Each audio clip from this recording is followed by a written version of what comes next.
Well, hey guys, thanks for joining us. In this video, Mr. Les Beans rejoins us, and we're going to talk about yesterday's music versus today's.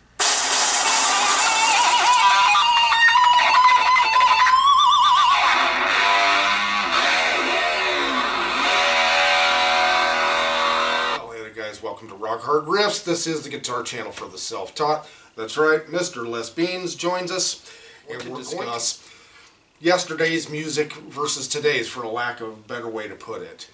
Now, what Les Beans was just mentioning to me, he was saying, Abbey Road, let's take the Beatles album, Abbey Road.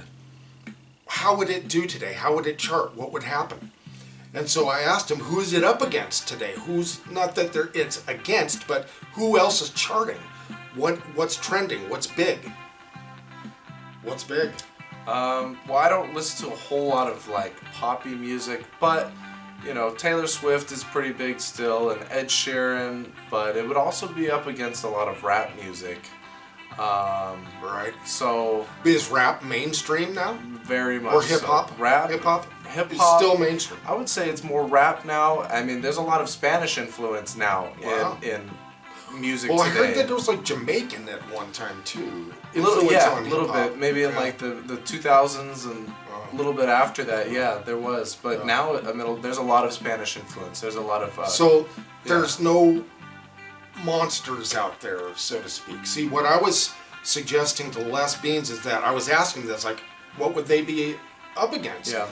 And he was saying, yeah, what would be the situation if Abbey Road came out today, especially the medley on the on side B? And I said to him, I think, I think they would wipe the charts clean with Abbey Road if it came out today. I think it'd be at #1. It would stay there for a long time. I would hope it would be, because a lot of the music that's coming out today is very produced. A lot of it is electronic kind of influence. Overdone. Yeah, and I hope that it would be able to compete with what's out today. But are there any big hard rock or heavy metal bands out right now? Not really. No, I mean there's like Megadeth and Metallica are still around. I'm talking not mainstream. No, no, not really. Nothing new and fresh that way. Not that's charting like pop and hip hop and rap and stuff like that. So not it's at really nowhere near mainstream. No, that's too bad. Yeah. Remember the days, guys, when Led Zeppelin was, that's what it was, and. Yeah. Hopefully there will be a resurgence of that well, we're style. trying. That's part of what this channel's about, and that's part of what we're going to talk about right now. And that is, why is that? Why would, say, the Beatles, Abbey Road, or whatever album, say Pink Floyd, Dark Side of the Moon, what have you, why would it be such a runaway huge hit today? Because so much of the music today it's just not there, right? Why is that? And I'm going to give my little theory, and then why don't you give yours, okay? Okay. I think this all kind of began with cable TV. And then of course the internet after that. Now, with the advent of cable TV, all of a sudden everybody had their own TV in their own room, in your own bedroom and stuff. Before that, it was the family room TV pretty much that you watched. The entire family watched it, and you were watching what mom and dad were watching, pretty much, or grandma and grandpa. And what were they watching? They were watching Lawrence Welk. But also in those days, they were also watching Laugh-In and stuff like that had some of the Smothers Brothers. There were some really cutting-edge TV shows in those days that had very current and very good music. Like I remember Buffalo Springfield and Dion and stuff like that when I was a little kid watching that on TV, being exposed to it. Simon and Garfunkel. That's the thing, it's what we were exposed to, those of us that were around pre-cable TV. We were exposed to a lot of the people that were in vaudeville, people that were on Broadway. These people were mega talented. They weren't so easily discovered in those days. You weren't born, you were made. Stars were made, not born. They had to work and work and work and work, and they worked there. It's like Sammy Davis Jr. Since he was like, 3 years old, he had been in show business, right? And so me as a witness or an audience, we're watching those guys. We're inspired by those guys. Whereas your generation, you're only inspired, all you watch is your own generation. Yeah. Now, we would have done the same thing had we had cable TV and the internet. We would have just been watching what we would want to have watched. We kind of had to watch what mom and dad and the family, and so we were exposed to it, like it or not. And I think that is really a big part of why the songwriting today just is not up to snuff with the old days, if you want to call it that.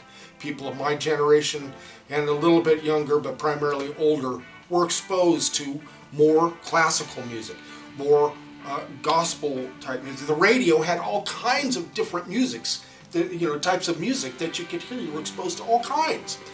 Doesn't mean you like it all, but you were exposed to it. That's my theory. And the internet made it even worse. You're in your own world, constantly in your own little bubble, and nothing can pop that bubble. Yeah, people aren't really interested in listening to what others are interested in. They only focus on what they like and what they're interested. Yeah. See, now people my generation, come on guys, we'd have done the same thing had we had the internet and cable TV. We just were fortunate enough, if you want to look at it that way, that we did not. I'm saying exposure-wise, musically, and that's why it was very important to me. Right when Les Beans hit the ground, he was listening to music. He was listening to Buddhist chanting, he was listening to Mozart, and he was listening to the Beatles. That's what we were exposing him to. And maybe that's why why you love music so much. I don't remember the Buddhist chanting, but the other two I do like, so. Yeah. I mean, he was a little kid, little tyke, and I'm feeding him, and we're going beep, beep, beep, beep, yeah, right? I'm feeding him. It was, those days I'll never forget. I was fortunate enough to be kind of his mother for the first several years. So, musically, I made sure he heard a lot of different stuff, and of course, a lot of Beatles. Yeah. Yeah. He was afraid of distorted guitars. I had bought a guitar, and you were probably about 3, and an amp, and he was like, ran away. But now he loves heavy metal. Go figure. Yeah. All right. So why is songwriting today not up to snuff how it used to be? What's your theory? Well, I think a lot of it now is the fact that it's not actually instruments playing it. A lot of things now are machines, keyboards, and not to say that like industrial music like Nine Inch Nails, can't compete with that, but popular music today is kind of easy music. You can put it on and it can just be in the background, and you can like it, whatever, add it to your playlists, but you're not moved by it. You're not. No, and it's so that's the difference you're saying. Yeah, and it's so easy to make music now. It's so easy to make somebody sound good with auto-tune and with all the things that you can do on a computer. Yeah, that's why I use an amplifier. I'm old school, man. I go amplifier. I don't use those computer things. Not knocking anybody that does. I mean, the sounds that they get are really cool, but it sounds simulated to me. Yeah, and you don't really get like a natural voice. You don't really get the actual screams and the mess ups that might be in there. The instrument. There's certainly no harmonies like there were. Like Beatles harmonies are some of the neatest things to listen to. How they can all sing in these different ranges and they all sound so great. Not like that doesn't happen today, but that's definitely something that stuck out with me listening to them, and I feel like a lot of music really just doesn't have. It's missing that, huh? Yeah, it's missing its soul. Definitely. And another thing too, Les, I think, is that you don't see a lot of bands today. You see individual people like Ed Sheeran, artists. And that's understandable because, man, it is so difficult just to get a band together, let alone keep a band together. I mean, it's just, man. That's why bands just don't last. And then you add pressure and money and fame, all that on top of it, Yeah, and I feel like a lot of bands that even are kind of big today don't, they're not, they experiment a little bit, but they already have an equation, or they already have, a guideline on how they're making their albums. A formula, yeah. Where like old music, or not old music, but Beatles, you know, Hendrix and all that, they hear something and are inspired by it, Yes. and then go and write a song based around that. You know, Yeah. like the Eagles definitely when Fry? and Glenn Fry were in like a hotel room or something, and they could hear the guy downstairs playing on the piano. Yeah, that was Glenn Fry listening to Jackson Browne making tea and stuff, and he heard that's how he learned how a song was written by just going over it and over it and over it. And that's one thing I told Mrs. Beans, you know, because we talked about me getting back into music, Mrs. Beans and I did, and I said, you know, there's something I got to prepare you for. You're going to hear the same thing again and again. It's going to drive you nuts. Mm-hmm. But that's what makes you a better musician. Yeah. Now, there's an old saying that a musician plays till he can't get it wrong, right? Whereas somebody that isn't quite as serious about it, they play it till they get it right. A true serious musician plays it till they can't get it wrong, right? That's why you go over it and over it and over it. You try to perfect. They said that Eric Clapton would spend an entire week on a 1 3-note lick. That's dedication to your instrument. That you don't get today by touching a computer. Yeah, it loses the feel. Yeah, and with, you know, a lot of the magic that you can do on a computer, you don't even have to record it that well. You can just go back and fix it. So you don't have to do take after take after take to get it right. You just kind of do it, and then the producer auto-tunes or adds in little things, and it's easy. It's easy music. It's easy. And that's another thing. Let's take the old jazz guys. Any of the days, studio time, when people had to actually use a recording studio, that time was not cheap, right? So you can't just, you know, if you don't have the money to spend for endless hours of stuff, you have to have your stuff down. And the old jazz guys, they didn't have all this money. They were jazz guys. They didn't, you know, they weren't huge hits. It's great music, absolutely, but not that kind of money. They had to do one and done with their songs, right? And that's how good they were. Yeah, and jazz music can be very complicated. Extremely. You know, the drums and any of that. But that's how good those guys were. One and done. And that's the whole band, not just one guy. So you can imagine, things were just different in those days. We didn't have so much stuff flying by us constantly. You know, if you're in more, and of course if you're in more of a rural setting, it's not the city where everything is just constantly, things change every 10 seconds. No, you have more time to dedicate to what it is that you're doing. And with the short attention span stuff that we hit ourselves with, I don't think we have short attention spans. I think we just use that as an excuse to make everything go faster, right? But when you go slower, you get more into it. Like, imagine you take a bite of food, chew it longer, and you're going to get more out of it, and it's going to fill you up more. Believe it or not, right? It does more for the digestive process.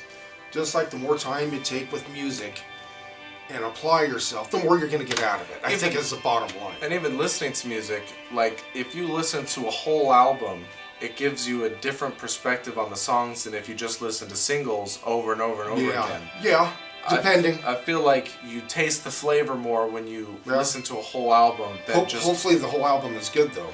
Yeah. That's not every band. No, not every band. No, but like... I know what you mean. Yeah. I feel like the singles... It's a movement. It is. It's a movement instead of just a song. Like the... like an opera. Like the Abbey Road medley. I mean, you have to listen to that as a whole 16-minute piece, because when you cut it up, the songs don't really make sense alone. They're, you know, because they were only just chunks of songs put together. Yeah. They don't really fit in singles, you know. So being able to release a single now and make as much money as someone would off an album is kind of disappointing. But because it's that's like how it's done today. Yeah, everything goes into this one song. But not this whole album. It's the fast buck. It takes so much more time and effort to make an album than it does a single. And I think it takes a lot less talent to be able to just come out with a single every couple weeks or months than putting in the time to make a whole album. He's saying it. I'm not saying it. Yeah, I definitely do that. Because I like to listen to... You're how old? 24? 23, yeah. 23? I like to listen to whole albums at a time. I don't know why I got on that, but I like to listen to the whole album at a time. Album rock. Yeah, and singles are just kind of, they're boring. It's 3 minutes and then it's over. See, the thing is, the 70s were designed, 70s and on, and part of the 60s, were designed as album rock, because it was FM radio. So the whole album had to be good. Yeah. And the Beatles changed things again. Once again, it's like, name a bad album, man. Name a bad album. Yeah. You know? Yeah. Well, guys, what are your opinions? What's your opinion? What's the difference between today's and yesterday's scene? Is one better than the other? We're not trying to pit anything against each other. We're not trying to pit generation against a generation. But I think there is some type of explanation in there somewhere why things are the way they are. So, all right, Mr. Beans, we really appreciate you coming and joining us again. Again, guys, let us know your opinion. Let us know what you think.